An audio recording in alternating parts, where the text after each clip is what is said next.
Hi all, welcome back to Learnino. അപ്പോൾ നമ്മളിന്ന് discuss ചെയ്യാൻ പോകുന്നത് നമ്മുടെ വയറിംഗ് ആക്സസറീസ്. നമ്മൾ പഠിച്ചിട്ടുണ്ട് അല്ലേ, അതായത് ഇലക്ട്രിക്കൽ ആക്സസറീസ് എന്നൊക്കെ പറയും. അതിനകത്ത് നമ്മൾ എന്തൊക്കെയാണ് നോക്കിയത്, എന്തൊക്കെയാണ് ജനറൽ ആക്സസറീസിനകത്ത് വരുന്നത്, അതുപോലെ ഹോൾഡിംഗ് ആക്സസറീസ്, സേഫ്റ്റി ആക്സസറീസ് ഒക്കെ നമ്മൾ അതിനകത്ത് പഠിച്ചിട്ടുള്ള കാര്യങ്ങളാണ്. എല്ലാം വളരെ ഇമ്പോർട്ടൻ്റ് ആയിട്ടുള്ള ഓരോന്നും എന്താണ് ഈച്ച് ആൻഡ് എവരി ആക്സസറീസ് നമുക്ക് എന്താണ് ഇമ്പോർട്ടൻ്റ് ആണ് അല്ലേ. അറിയാലോ, നമ്മുടെ ക്ലാസ്സുകളിൽ നമ്മൾ കണ്ടിട്ടില്ലേ ഓരോ ആക്സസറീസ് എന്തൊക്കെയാണെന്ന്. വളരെ സിമ്പിൾ ആയിട്ടുള്ള കാര്യങ്ങളാണ് എല്ലാത്തിൻ്റെയും.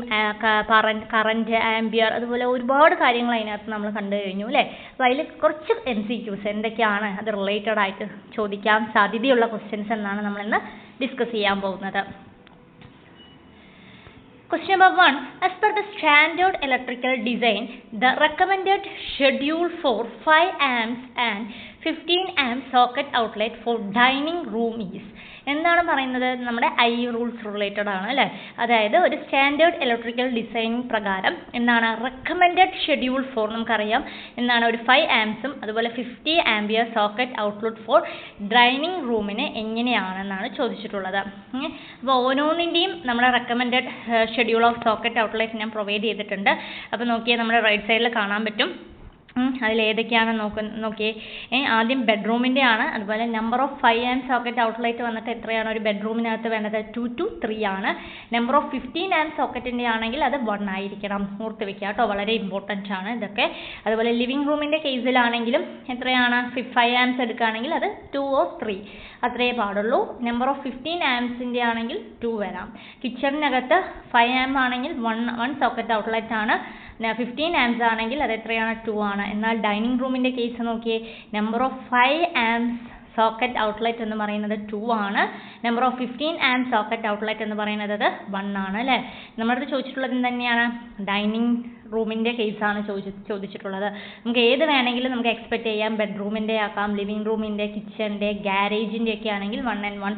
വരാന്തയിലാണെങ്കിൽ 1 per 10 meter² ആണ്.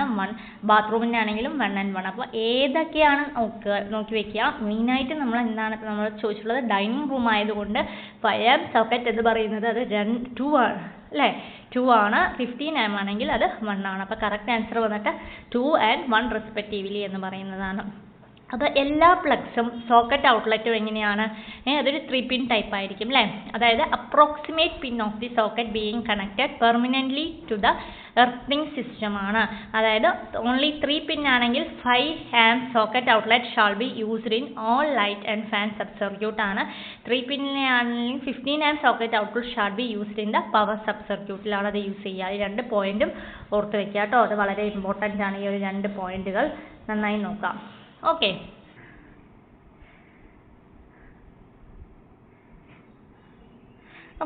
ഇനി നെക്സ്റ്റ് ക്വസ്റ്റ്യൻ നോക്കിയേ. Question number 2. 2-pin socket should not be used in domestic wire unless the appliance to be connected is. എന്താ ചോദിച്ചിട്ടുള്ളത്, 2-pin socket. സാധാരണ എപ്പോഴും നമ്മൾ 3 pin ആണ് കൺസിഡർ ചെയ്യാന്ന് പറഞ്ഞു അല്ലേ. ഇതിലെന്താ പറയുന്നത്, 2-pin socket should not be used in domestic wiring. ഒരു ഡൊമസ്റ്റിക് വയറിങ്ങിൻ്റെ കേസ് എടുക്കുമ്പോൾ 2-pin socket നമ്മൾ യൂസ് ചെയ്യില്ല. unless the appliance to be connected is. അതെങ്ങനെയായിരിക്കണം, option 1 double earthed, option 2 double insulated, option C controlled by ELCB, option D controlled by MCB. ഏതായിരിക്കണം അത്, double insulated ആണ്. Option 2 ആണ് answer ആയിട്ട് വരുന്നത്. അതായത് ഡബിൾ ഇൻസുലേറ്റഡ്. അതായത് ദ സോക്കറ്റ് റൈറ്റിംഗ് ഏകദേശം എത്രയാണ്, 6 and 250 having only 2 pins without earth connection ആണെങ്കിൽ this are suitable only for. എങ്ങനെയായിരിക്കണം അത്, ഡബിൾ ഇൻസുലേറ്റഡ് അപ്ലയൻസസിലായിരിക്കണം. എങ്ങനെയാണത്, എന്തിലാണ് സ്യൂട്ടബിൾ ആവുള്ളൂ, double insulated appliances having PVC or insulated ബോഡിയാണ്. ഹാവിങ് എന്താണ്, PVC ഓർ എന്താണ് വരുന്നത്, ഇൻസുലേറ്റഡ് ബോഡി ടൈപ്പ് ആയിരിക്കണം. Question number 3. In 3-pin socket, line terminal is always. ഒരു 3-pin socket എടുത്തു കഴിഞ്ഞാൽ ലൈൻ ടെർമിനൽ ഏത് ഭാഗത്താണെന്നാണ് ചോദിച്ചിട്ടുള്ളത്. നമുക്കറിയാം 3 പിൻ ഉണ്ടെങ്കിൽ അതിലെന്താണ്, ഒന്ന് എർത്ത്, ന്യൂട്രൽ, പിന്നെന്താണ് ലൈൻ അല്ലേ. അപ്പോൾ അതിലെ ഈ ലൈൻ ടെർമിനൽ ഏത് സൈഡിലാണ് നമ്മൾ പ്ലേസ് ചെയ്യുന്നതെന്നാണ് ക്വസ്റ്റ്യൻ ചോദിച്ചിട്ടുള്ളത്. Option 1 left hand side, option 2 right hand side, option 3 top terminal option 4 anywhere എന്നാണ് ചോദിച്ചിട്ടുള്ളത്. അപ്പോൾ എന്താണ് ഒരു 3 പിൻ സോക്കറ്റിനകത്ത് ലൈൻ ടെർമിനൽ എപ്പോഴും എന്താണ് ഇവിടെ ഏത് ഭാഗത്താണ് റൈറ്റ് ഹാൻഡ് സൈഡിലാണ്. ഏത് ഭാഗത്താണ് അത് ഉണ്ടാവുക റൈറ്റ് ഹാൻഡ് സൈഡിൻ്റെ അതിലാണ് അത് പ്ലേസ് ചെയ്തിട്ടുണ്ടാവുകയെന്ന് ഓർത്ത് വെക്കണം. ഓക്കെ, വളരെ ഇമ്പോർട്ടൻറ്റ്. നോക്കിയേ, ഒരു 3 പിൻ സോക്കറ്റിൻ്റെ ഡയഗ്രാമാണ് തന്നിട്ടുള്ളത് അല്ലേ. അതിലെന്താണ് ലൈവ് പിന്നുണ്ട്, ന്യൂട്രൽ പിന്നുണ്ട്, എർത്ത് പിന്നുണ്ട്. അപ്പോൾ ഏതൊക്കെയാണ്? ഒന്ന് ലൈവ്, എർത്ത്, ന്യൂട്രൽ മെയിനായിട്ട് അല്ലേ. അപ്പോൾ 3 സൈഡ്സ് എവിടെയാണ് നമ്മളത് യൂസ് ചെയ്യുക? മെയിനായിട്ട് ഹൈ റേറ്റിംഗ് അപ്ലയൻസസിലാണ് യൂസ് ചെയ്യുന്നത്. എന്തിനു വേണ്ടിയിട്ടാണ് അത് യൂസ് ചെയ്യുക? ഇലക്ട്രിക്കൽ ഷോക്ക് പ്രിവെൻറ്റ് ചെയ്യാൻ വേണ്ടിയിട്ടാണ് നമ്മളത് യൂസ് ചെയ്യുന്നത് അല്ലേ. ഓർത്ത് വെക്കണം, ചിലപ്പോൾ അങ്ങനെയും നമുക്ക് ക്വസ്റ്റ്യൻസ് വരാം. അതായത് ഒരു 3 പിൻ സോക്കറ്റ് യൂസ് ചെയ്യുന്നത് എന്തിനു വേണ്ടിയിട്ടാണ്? ഹൈ റേറ്റിംഗ് അപ്ലയൻസസിലാണ് അത് യൂസ് ചെയ്യുന്നത്. ഇൻ ഓർഡർ ടു പ്രിവെൻറ്റ് എന്തിനു വേണ്ടിയിട്ടാണ് അത്? ഇലക്ട്രിക് ഷോക്ക് റെഡ്യൂസ് ചെയ്യാനാണ് അല്ലേ. അപ്പോൾ നോക്കിയേ, ഏത് ഭാഗത്താണ് ഈ ലൈൻ ടെർമിനൽ പ്ലേസ് ചെയ്തിട്ടുള്ള ഒരു 3 പിൻ സോക്കറ്റിൽ the line terminal is always എവിടെയാണ് ലൈൻ ടെർമിനൽ വെച്ചിട്ടുണ്ടാവുന്നത്? എവിടെയായിരിക്കും ലൈനായിട്ട് വരുന്നത്? റൈറ്റ് ഹാൻഡ് സൈഡിലാണ്. റൈറ്റ് സൈഡിലാണ് അത് പ്ലേസ് ചെയ്തിട്ടുള്ളതെന്ന് മനസ്സിലാക്കി വെക്കണം കേട്ടോ. എർത്ത് എവിടെയാണ്, ന്യൂട്രൽ എവിടെയാണെന്നുള്ളതൊക്കെ നമ്മളത് നോക്കിയിട്ട് തന്നെ മനസ്സിലാക്കണം. ഓക്കെ, നെക്സ്റ്റ് ക്വസ്റ്റ്യൻ നോക്കിയേ. Question number 4. Third pin of a 3 pin plug is provide so as to. Third pin, നമ്മുടെ 3 പിൻ പ്ലഗിലെ തേർഡ് പിൻ എന്താണ് പ്രൊവൈഡ് ചെയ്യുന്നത് അല്ലേ. തേർഡ് പിൻ എന്താണ് നമുക്കറിയാലോ. Provide an earth connection, provide a 3 phase supply when required, provide a spare phase when required, prevent the plug ബിഗെയിൻ reversed in the socket. അപ്പോൾ ഒരു third pin, നമ്മുടെ 3 പിൻ പ്ലഗിൻ്റെ തേർഡ് പിൻ എന്തിലാണ് use ചെയ്യുന്നത് പറഞ്ഞാൽ എന്താണ്? എർത്ത് കണക്ഷനാണത് പ്രൊവൈഡ് ചെയ്യുന്നത്. എന്താണ് പ്രൊവൈഡ് ചെയ്യുന്നത്? എർത്ത് കണക്ഷനെയാണത് പ്രൊവൈഡ് ചെയ്യുന്നതെന്ന് മനസ്സിലാക്കുക. എന്താണ് കൊടുക്കുന്നത്? Provide earth connection. ഓപ്ഷൻ 1 ആണ് കറക്റ്റ് ആൻസർ. അപ്പോൾ അതിൽ എന്താണ് ഒരു 3 പിൻ പ്ലഗ് എടുക്കുകയാണെങ്കിൽ ഈ 2 പിന്നുകൾ എങ്ങനെയായിരിക്കും? സെയിം സൈസാണ്. നമ്മുടെ വീഡിയോയിൽ നോക്കിയാൽ മതി. 2 പിൻ എങ്ങനെയായിരിക്കും? സെയിം സൈസസ് ആയിരിക്കും അല്ലേ. ഒരേ സൈസ് ആയിരിക്കില്ലേ 2 പിന്നിന്? 2 പിന്നിന് ഒരേ സൈസ് ആയിരിക്കും. പക്ഷേ തേർഡ് വണ്ണിന് എന്താണ്? കുറച്ചുകൂടി തിക്കറും അതുപോലെ ലോങ്ങറും ആയിരിക്കും. ആ തിക്കറും ലോങ്ങറും ആയിട്ടുള്ള പിന്നാണ് നമ്മൾ എന്തിന് യൂസ് ചെയ്യുന്നത്? ഈ എർത്ത് കണക്ഷന് യൂസ് ചെയ്യുന്നത് അല്ലേ. അപ്പം നമുക്കറിയാവുന്നതാണ് എല്ലാം. നമ്മുടെ വീട്ടിലെ സോക്കറ്റുകളിൽ നോക്കിക്കഴിഞ്ഞാൽ മനസ്സിലാക്കാൻ പറ്റും പ്ലഗിൻ്റെ അല്ലേ. പ്ലഗ് എടുത്തു കഴിഞ്ഞാൽ 3 പിൻ പ്ലഗിൽ 2 പിന്നും സെയിം സൈസാണ്. പക്ഷേ തേർഡ് വൺ എന്താണ്? തിക്കറോ അല്ലെങ്കിൽ ലോങ്ങറോ ആയിരിക്കും. അതാണ് നമ്മുടെ എർത്ത് കണക്ഷന് വേണ്ടി നമ്മൾ പ്രൊവൈഡ് ചെയ്യുന്നത് അല്ലേ. അത്രയും അറിയാലോ. അപ്പോൾ നമ്മുടെ ക്വസ്റ്റ്യനിൽ എന്താ ചോദിച്ചിട്ടുള്ളത്? 3 പിൻ പ്ലഗിലെ തേർഡ് പിൻ എന്തിനാണ് യൂസ് ചെയ്യുന്നത്? എർത്ത് കണക്ഷൻ പ്രൊവൈഡ് ചെയ്യാനാണത് യൂസ് ചെയ്യുന്നതെന്ന് മനസ്സിലാക്കാം. Question number 5. Identify the wiring component show in the given image. It is used in small residential building electrical installation. ഒരു ഫിഗർ കാണുന്നില്ലേ? ഹോൾഡർ അല്ലേ കാണുന്നത്? ഹോൾഡറിൻ്റെ ഡയഗ്രാം അല്ലേ കാണുന്നത്? അതുപോലെ തന്നെ തോന്നണല്ലേ. അപ്പോൾ ഈ ഒരു വയറിംഗ് കോമ്പൗണ്ടിൻ്റെ എന്താണ് ഈ വയറിംഗ് കോമ്പൗണ്ട് എന്നാണ് ചോദിച്ചിട്ടുള്ളത്. Option 1 batten holder, option 2 pendant holder, option 3 ceiling rose, option 4 socket. എന്താണത്? പെൻഡന്റ് ഹോൾഡറാണ്. അപ്പോൾ ഓർത്ത് വെക്കുക കേട്ടോ. ഡയഗ്രാമൊക്കെ നന്നായി നോക്കണം, ക്വസ്റ്റ്യൻസ് വരാറുണ്ട്, അതുകൊണ്ടാണ്. ഓക്കെ, അപ്പോൾ ഇതെന്താണ്? അതൊരു പെൻഡന്റ് ഹോൾഡറാണ്. അതിന് നമ്മൾ എന്ത് പറയും? ഹാങ്ങിങ് ഹോൾഡർ. ബൾബൊക്കെ ഇട്ട് വയ്ക്കാൻ ശ്രദ്ധിച്ചിട്ടില്ലേ ഹോൾഡർ? അപ്പോൾ ഇതിൻ്റെ പേരെന്താണ്? Pendant holder. പെൻഡന്റ് പറഞ്ഞു കഴിഞ്ഞാൽ ഞാൻ ക്ലാസ് എടുക്കുമ്പോൾ പറഞ്ഞു തന്നിട്ടുണ്ടായിരുന്നു. നമ്മുടെ മാലയുടെ പെൻഡന്റ് അല്ലേ, ലോക്ക് പോലെ താഴേക്ക് തൂങ്ങിക്കിടക്കുന്നത്, അത് ഓർത്താൽ മതി എന്ന് പറഞ്ഞിട്ടുണ്ടായിരുന്നു. അപ്പോൾ ഇതിന് വേറൊരു നെയിം എന്താണ്? ഹാങ്ങിങ് ഹോൾഡർ എന്ന് പറയും. ഇതിൽ എന്താണ്? നമ്മുടെ ഹോംസ് അല്ലെങ്കിൽ ഇവൻറ്റ്സ് അല്ലെങ്കിൽ വല്ല മാരേജ് ഫംഗ്ഷൻ അതുപോലെ എന്തെങ്കിലും ഫംഗ്ഷൻസിലൊക്കെ നമ്മൾ ഈ ഹോൾഡർ യൂസ് ചെയ്ത് ബൾബ് തൂക്കാനൊക്കെ വെക്കാറുണ്ട്. ഇതിൽ മെയിൻ ആയിട്ടുള്ള കറണ്ട് റേറ്റിംഗ് എന്ന് പറയുന്നത് 6 amps 240 volt റേറ്റിംഗ് ആണ്. ഇതുണ്ടാക്കിയിട്ടുള്ള മെറ്റീരിയൽ ബ്രാസ് അല്ലെങ്കിൽ അലുമിനിയം മെറ്റൽസ് കൊണ്ടൊക്കെയാണ് ഇത് ഉണ്ടാക്കാറുള്ളതെന്നൊക്കെ ഓർത്ത് വയ്ക്കുക. അപ്പോൾ ഈ ഡയഗ്രാം എന്തിൻ്റെയാണ് ചോദിച്ചു കഴിഞ്ഞാൽ അതെന്താണ്? പെൻഡന്റ് ഹോൾഡറാണ്. പെൻഡന്റ് ഹോൾഡർ എന്താണെന്ന് അറിയാലോ. ഇതിൻ്റെ വേറൊരു നെയിമാണ്. ചിലപ്പോൾ നമുക്ക് ഹാങ്ങിങ് ഹോൾഡർ എന്ന നെയിമിൽ തരാൻ ചാൻസ് ഉണ്ട്. അപ്പോൾ പെൻഡന്റ് ഹോൾഡർ അല്ലെങ്കിൽ എന്താണ്? ഹാങ്ങിങ് ഹോൾഡർ എന്ന് ഓർത്ത് വയ്ക്കണം കേട്ടോ. Question number 6. Which type of holder is used between 2000 watt to 3000 watt lamp? അപ്പോൾ നമ്മൾ ഹോൾഡേഴ്സ് പഠിച്ചിട്ടുണ്ട്. അപ്പോൾ ഇതിൽ എന്താണ് ചോദിച്ചിട്ടുള്ളത്? ഏത് ഹോൾഡറാണ് നമ്മൾ ഈ ഒരു പവർ റേറ്റിംഗ് ലാമ്പിൽ യൂസ് ചെയ്യുന്ന, അതായത് 2000 വാട്ട് ടു 3000 വാട്ട് ലാമ്പിൽ യൂസ് ചെയ്യുന്ന ഹോൾഡർ ഏതാണെന്നാണ്. Option A Edison screw holder, option B Goliath screw holder, option C bracket holder, option D angle holder.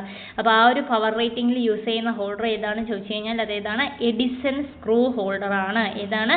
Edison screw holder ആണ്. അതായത് 2000 വാട്ട് ടു 3000 വാട്ട് ലാമ്പുകൾക്ക് വേണ്ടി use ചെയ്യുന്ന holder ഏതാണ് ചോദിച്ചു കഴിഞ്ഞാൽ എന്താണ് പറയേണ്ടത്? എഡിസൺ സ്ക്രൂ ഹോൾഡർ ആണ്. Question number 7. Which switch is having 4 terminal? ഏത് സ്വിച്ചിനാണ് 4 ടെർമിനൽസ് ഉള്ള സ്വിച്ച് എന്നാണ്. Option A single pole 1 way switch, option B single pole 2 way switch, option C intermediate switch, option D pull switch. അപ്പോൾ ഏത് സ്വിച്ചിനാണ് 4 terminals ഉള്ള switch ഏതാണെന്നാണ്. നമ്മൾ 4 terminal switches പഠിച്ചു അല്ലേ? ഏതാണ് നമ്മുടെ എന്താണ് 4 ടെർമിനൽ കണക്ഷൻസ് ഉള്ള സ്വിച്ച്. അപ്പോൾ അതിലെ ഈ 4 ടെർമിനൽ ഉള്ളത് ഏതിനാണ്? ഇന്റർമീഡിയറ്റ് സ്വിച്ചിനാണ്. ഏതിനാണുള്ളത്? Intermediate switch. അതായത് അതിനെയാണ് നമ്മൾ എന്ത് പറയുന്നത്? 4 ടെർമിനൽ ഡിവൈസ് എന്ന് പറയുന്നത്. ഇന്റർമീഡിയറ്റിൻ്റെ സ്വിച്ചിന് എന്തിനു വേണ്ടിയിട്ടാണ് യൂസ് ചെയ്യുന്നത്? മേക്കിംഗ് അല്ലെങ്കിൽ ബ്രേക്കിംഗ് സ്വിച്ചിൻ്റെ ഫംഗ്ഷൻ അല്ലേ? This switch is used along with, ഇത് ഏതിൻ്റെ കൂടെയും നമുക്ക് യൂസ് ചെയ്യാം? 2 way switches to control lamp from 3 or more position എന്നാണ് പറയുന്നത്. ഓക്കെ, അപ്പോൾ ഏത് സ്വിച്ചാണ് 4 ടെർമിനലുള്ള സ്വിച്ച് എന്ന് ചോദിച്ചു കഴിഞ്ഞാൽ നമുക്ക് കറക്റ്റായിട്ട് നമ്മുടെ കയ്യിൽ ആൻസർ ഉണ്ടാവണം. ഏതാണത്? ഇന്റർമീഡിയറ്റ് സ്വിച്ചാണ്. ഏതാണത്? ഇന്റർമീഡിയറ്റ് സ്വിച്ചാണ്. മനസ്സിലായല്ലോ? ഓരോ സ്വിച്ചിൻ്റെയും ടെർമിനൽസ് എത്രയാണെന്ന് അറിഞ്ഞിരിക്കണം. ക്ലാസ്സുകൾ കണ്ടു കഴിഞ്ഞാൽ മനസ്സിലാവും. അതിൽ ഓരോന്നിനും ടെർമിനൽസ് ഞാൻ നീറ്റായിട്ട് നിങ്ങൾക്ക് എക്സ്പ്ലെയിൻ ചെയ്ത് തന്നിട്ടുണ്ടാവും. Question number 8. Which switch is having a spring loaded button? ഏത് സ്വിച്ചിനാണ് സ്പ്രിംഗ് ലോഡഡ് ബട്ടൺ ഉള്ളത്? ഏത് സ്വിച്ചിനാണ്? Option A single pole 1 way switch, option B single pole 2 way switch, option C intermediate switch, option D push button switch.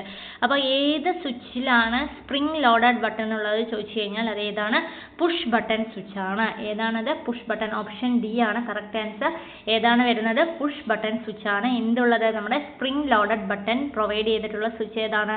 Push button switch ആണെന്ന് മനസ്സിലാക്കി വെക്കണം. Okay. Question number 9. Full name of ICDP switch. വളരെ simple ആയിട്ടുള്ളൊരു question ആണ് അല്ലേ? അതായത് ICDP സ്വിച്ചിൻ്റെ full name അല്ലേ, അബ്രിവിയേഷൻസ് എന്താണെന്നാണ് ICDPയുടെ. Option A iron clad double pole, option B iron cloud double pole, option C I clad double pole, option D iron clad double piece. അപ്പോൾ ഏതാണ്? വളരെ സിമ്പിൾ ആയിട്ടുള്ളതാണ് അല്ലേ? ICDPയുടെ ഫുൾ നെയിം എന്താണ്? അയേൺ ക്ലാഡ് ഡബിൾ പോൾ ആണ്. Iron clad double pole. ഇങ്ങനെയുള്ള ക്വസ്റ്റ്യൻസും നമുക്ക് വയ്ക്കാം അല്ലേ? എന്തിനു വേണ്ടിയിട്ടാണ്? സാധാരണ സിംഗിൾ ഫേസ് സപ്ലൈ സർക്യൂട്ട് ആണത്. മെയിൻ സ്വിച്ച് ഇത് മെയിൻ ആയിട്ട് എവിടെയാണ്? It is a main switch used in single phase power സപ്ലൈയിലാണ് അത് യൂസ് ചെയ്യുന്നത്. They are available in different current rating. ഏതിലൊക്കെയാണത് ICDP available ആയിട്ടുള്ളത്? 15 amps, 13 amps, 16 amps, 100 ampsലൊക്കെ ഇത് അവൈലബിൾ ആണ്. ഇതിന് എന്തുണ്ട്? 2 ഫ്യൂസ് ലിങ്ക്സ് ഉണ്ട്. അതുകൂടാതെ എന്താണ് അതിൻ്റെ റേറ്റിംഗ് നോക്കിയാൽ 15 amps ഉണ്ട്, 13 amps, 16 amps, അതുപോലെ 100 amps ഒക്കെ ഉണ്ട് അല്ലേ? അതുകൂടാതെ ഇതിനകത്ത് എന്താ ഉള്ളത്? They may have 2 fuse links or fuse link with a neutral ലിങ്കും എന്തിലുണ്ട്? ICDP സ്വിച്ചിനകത്തുണ്ട്. ഓർത്ത് വെക്കണം കേട്ടോ. എന്തൊക്കെയുണ്ട്? 2 ഫ്യൂസ് ലിങ്കും അല്ലെങ്കിൽ എന്താണ് ഫ്യൂസ് ലിങ്ക് വിത്ത് ന്യൂട്രൽ ലിങ്കും ഏതിനകത്തുണ്ട്? നമ്മുടെ ICDP സ്വിച്ചിനകത്തുണ്ട്. പിന്നെന്താണ്? They are usually used as an input terminal of the main switch and are connected to the distribution board. നമ്മളോട് ചോദിച്ചിട്ടുള്ളത് ICDPയുടെ ഫുൾ ഫോം ആണെന്നാണ് ചോദിച്ചിട്ടുള്ളത്. അതായത് അതേതാണ്? അയൺ ക്ലാഡ് ഡബിൾ പോൾ ആണ്. അപ്പോൾ ഇതുപോലെയുള്ള ഒരുപാട് ക്വസ്റ്റ്യൻസ് നമ്മൾ വർക്കൗട്ട് ചെയ്ത് തന്നെ പോകണം. ഒരുപാട് ക്വസ്റ്റ്യൻസ് നിങ്ങൾ നോക്കി പോകേണ്ടതുണ്ട്. അപ്പോൾ നമ്മൾ എന്താണ് പറയുക, കുറച്ച് ക്വസ്റ്റ്യൻസ് മാത്രം. കാരണം ഇങ്ങനെയുള്ള ഒരുപാട് എന്താ പറയുക കറണ്ട് റേറ്റിംഗ് ചോദിക്കാം. അതുപോലെ നോക്കി വളരെ സിമ്പിളായിട്ടുള്ളതൊക്കെയാണ് ചോദിച്ചിട്ടുള്ളത് ICDP സ്വിച്ച്. കാരണം എന്താണ് നമ്മുടെ ഇലക്ട്രിക്കൽ ആക്സസറീസിൽ വരുന്ന കുറേ കാര്യങ്ങളുണ്ട്. ചെറിയ ചെറിയ കാര്യങ്ങളാണ്. നമ്മുടെ ഹോൾഡർ എന്താണ്, അതുപോലെ തന്നെ എന്താണ് ഫ്യൂസസ് ഒക്കെ വരുന്നുണ്ട്. സേഫ്റ്റി ആക്സസറീസിൽ വരുന്നതിൽ ഫ്യൂസിൻ്റെ ഓരോ rating different types of fuses എന്തൊക്കെയാണെന്ന് നോക്കി പോവുക. കാരണം ഇതിന്നൊക്കെ എപ്പോഴും റിപ്പീറ്റഡ് ആയിട്ട് ക്വസ്റ്റ്യൻ ചോദിക്കുന്ന ഒരു ഏരിയ ആണ് ഈ ഭാഗങ്ങളൊക്കെ. നന്നായി നോക്കിപ്പോയാൽ മാത്രമേ നമുക്ക് എന്ത് ചെയ്യാൻ പറ്റുള്ളൂ? നല്ലൊരു മാർക്ക് സ്കോർ ചെയ്യാൻ പറ്റുള്ളൂ. Okay, thank you for watching the video.